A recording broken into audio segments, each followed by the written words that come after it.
Hello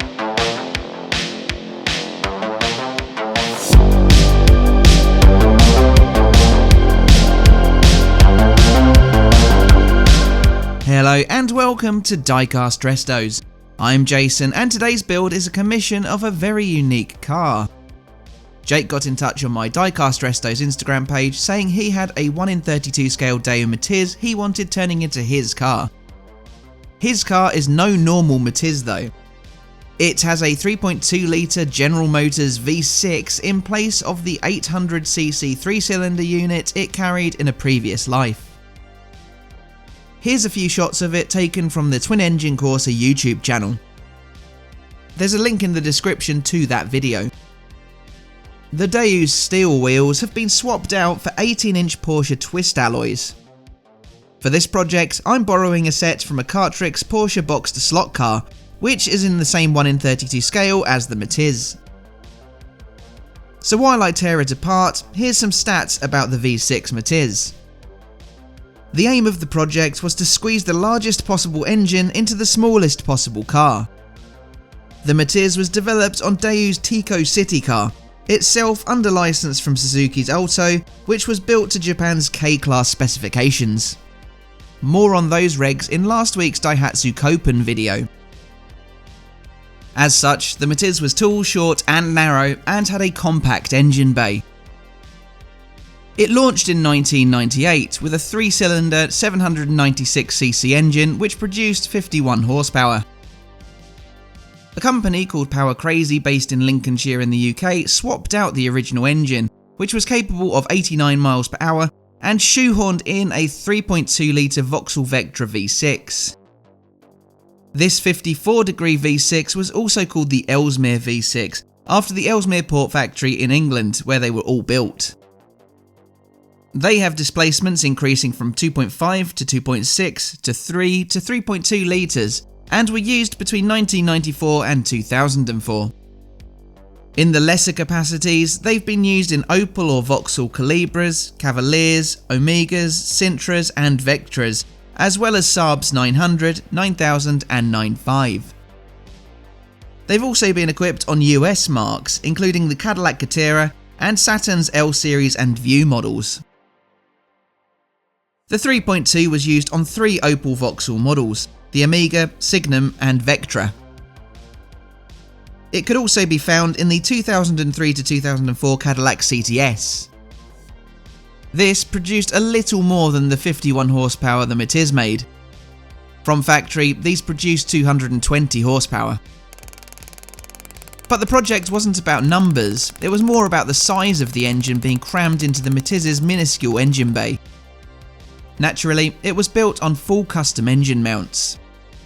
The inlet manifold had to be fitted at an angle to clear the bulkhead and it was tilted. Sitting behind those awesome Porsche 5-spokes at the front are the brake discs from a Ford Focus RS, teamed to Mitsubishi Lancer Evo 6 calipers. This car is a real sleeper, as aside from those wheels and some vents in the bonnet, it looks like a regular Daewoo Matiz in its factory copper orange.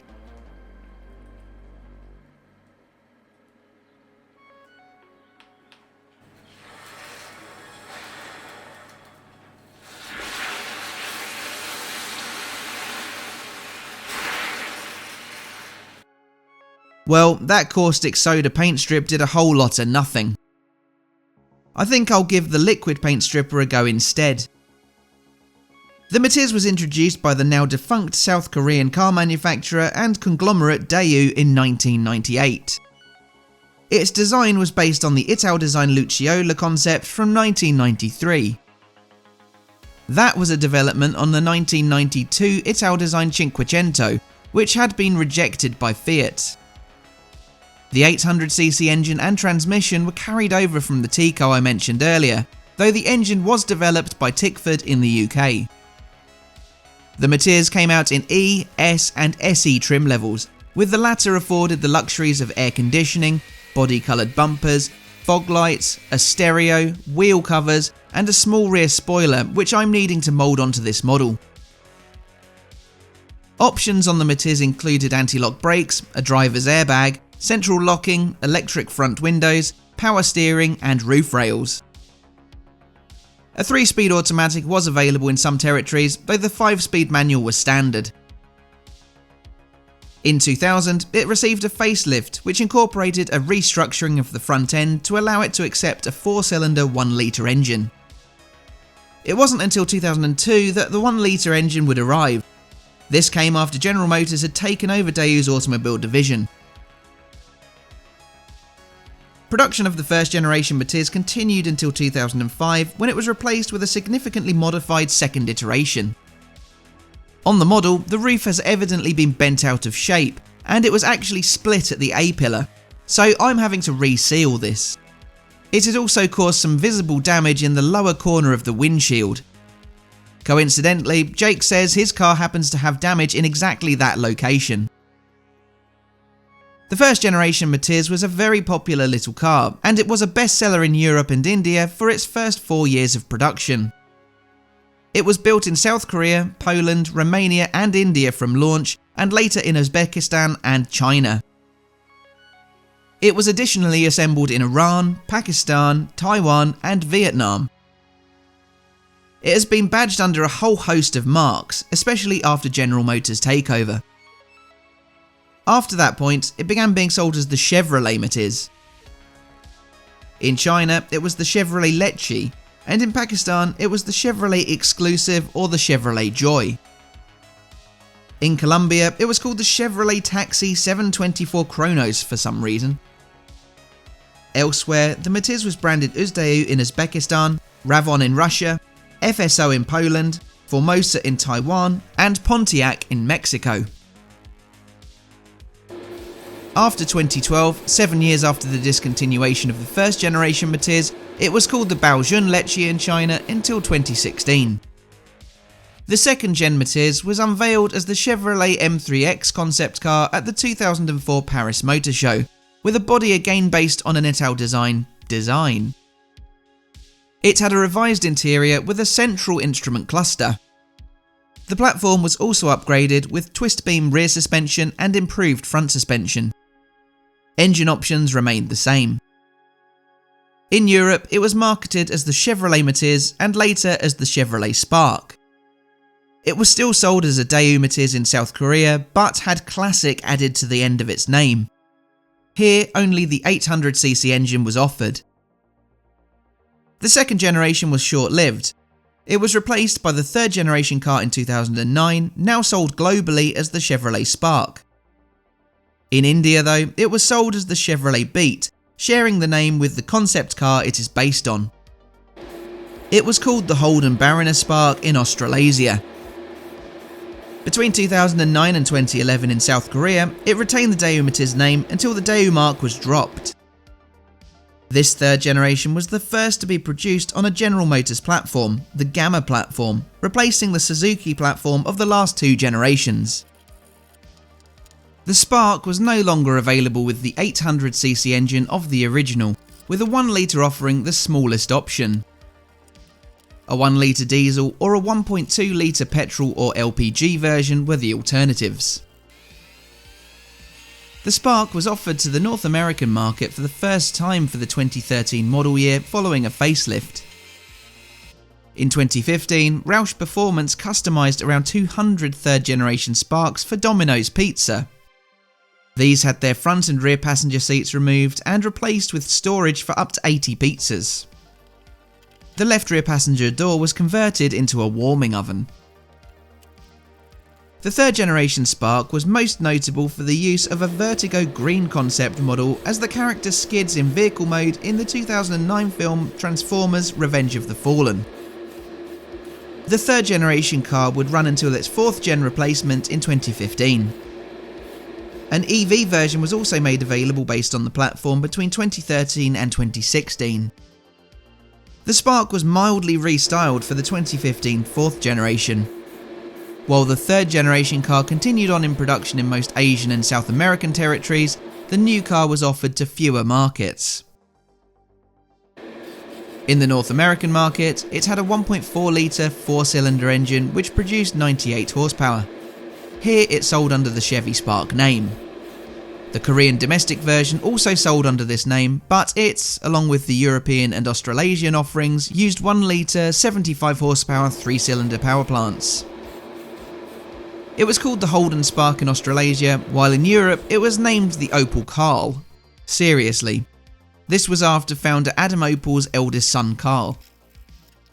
Thankfully, here in the UK, it was called the Vauxhall Viva, which was still a bit of a bastardisation of a once famous Vauxhall model nameplate. The Opel and Vauxhall variants were promptly discontinued after GM offloaded the brands to the PSA Group in 2019. Another variation was sold in Vietnam between 2019 and 2022 called the VinFast Fadil. That was the best-selling car in the country in 2021. Production continued on the Spark until 2022 when it was discontinued. It had been the cheapest new car on sale in the US and Canada until that point. So, what do you make of the copper orange? I love it.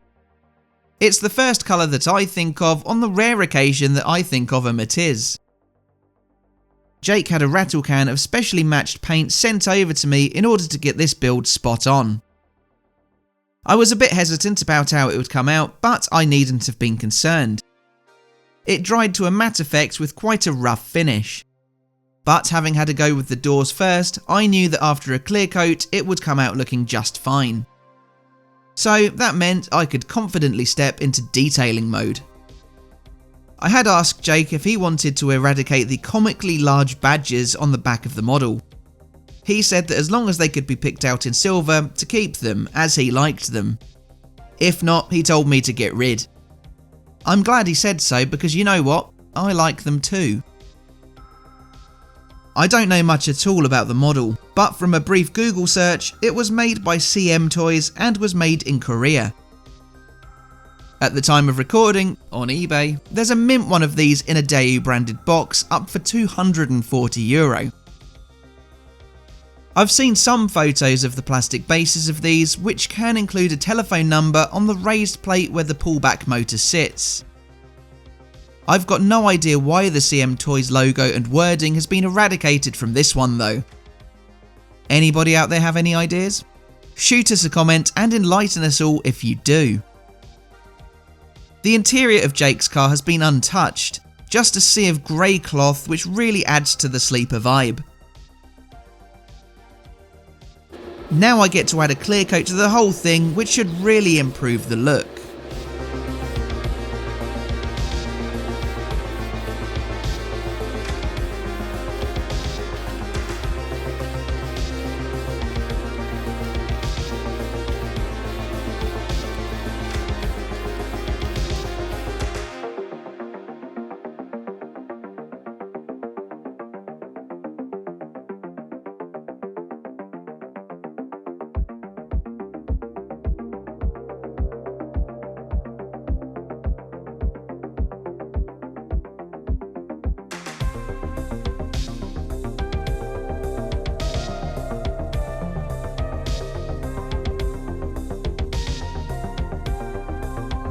Earlier, I covered over the gaps where the taillight plastic sat with epoxy putty.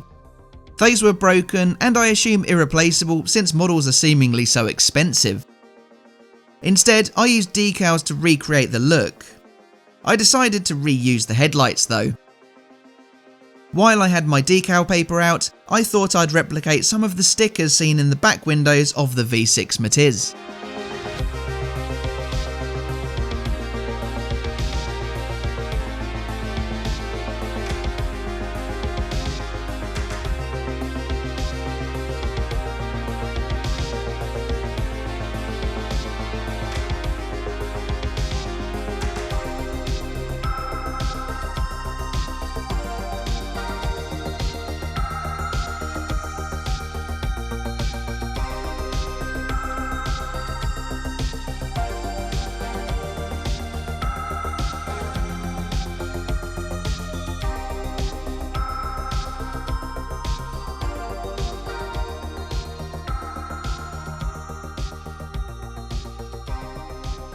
Underneath the transparent plastic bubbles used as the headlights sat a piece of thin reflective plastic, which I'm reattaching here using my Yoohoo universal adhesive. Then over these goes the headlight bubbles, pushing down hard to disperse all of that adhesive so it's no longer visible.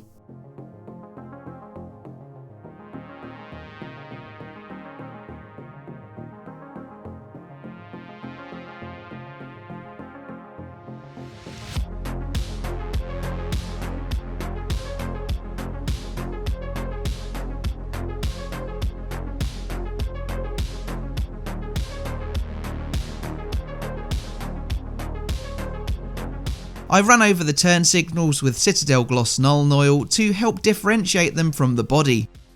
The colour and the Sharpie over chrome are near identical in shade. I also do the side repeaters, help fill out the grille by splashing it on, then brush over the taillight decals in order to tone them down a touch.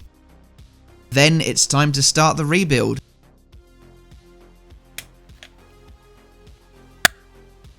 I load up those slot car Porsche twist wheels with Yoohoo adhesive and stick them to the axles. This adhesive doesn't dry like superglue. They could be removed and swapped out if Jake wanted to.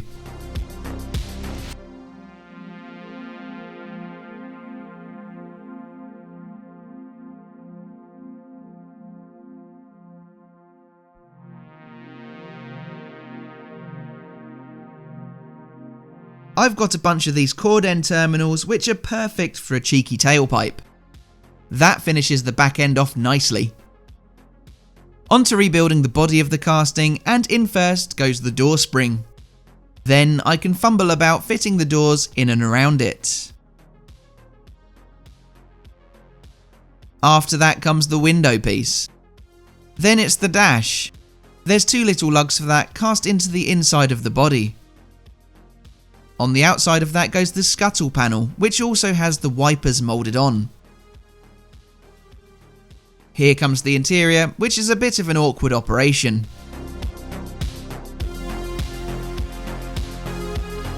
When I'm happy with that, I introduce the base and secure it down with the two screws it came with. So this was how the model Matiz looked when Jake first sent it to me in order to turn it into a replica of his V6 Matiz. This sounded like a special project and one I couldn't turn down the opportunity to get stuck into, especially for such a unique car. Of course, there were challenges along the way, but I'm mega pleased with the result. It's not been a serious, ultra-realistic detailing project, more of one that captures the fun of the car itself. And here it is in that gorgeous copper orange colour, sitting on those Porsche twist wheels. It isn't much of a roller, but Jake was fine with this, saying it'll be going on the real car's dash, and I love that. It's been a good challenge to get the problems sorted, like the lack of spoiler and coming up with a solution for the taillights. I think that the decals were certainly my best bet and look far better than detailing by hand. Best of all is the colour. I think it looks magnificent. It's a shame about the slight gap at the top of the windscreen, but the damage had been done. I tried to make it look as good as I could. But what do you think of the build as a whole? Leave a comment with your thoughts. Drop me a line if you'd like your ride recreating too. I'm always open to commissions, especially of interesting cars and builds. But all that leaves me to say is thanks for watching, and I'll see you again for the next one. Bye for now.